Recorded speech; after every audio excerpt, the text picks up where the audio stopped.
সন্তানের জন্মদিনে ইসলাম সম্মত উপায়ে পিতামাতার জন্য করণীয় কি? জন্মদিনে কোনো বিশেষ করণীয় নাই।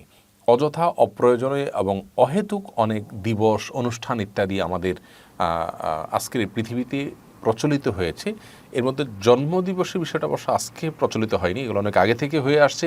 কিন্তু এর আগে আমরা বারবার বলেছি যে নবী করিম সাল্লাল্লাহু আলাইহি সাল্লাম, সাহাবা একরাম, খোলাফা রাশেদা, ইসলামের সোনালী যুগের সকল মনীষীগণ যারা আমাদের অনুসরণীয় অনুকরণীয়, তারা কেউ জন্মদিনকে কেন্দ্র করে কোনো আনুষ্ঠানিকতায় তারা কখনো সামিল হননি। যার কারণে একজন মুসলিমের জন্য এটি কখনো করণীয় কিছু হতে পারে, অর্থাৎ দিবসকে কেন্দ্র করে আমাদের বিশেষ কিছুই করার নাই।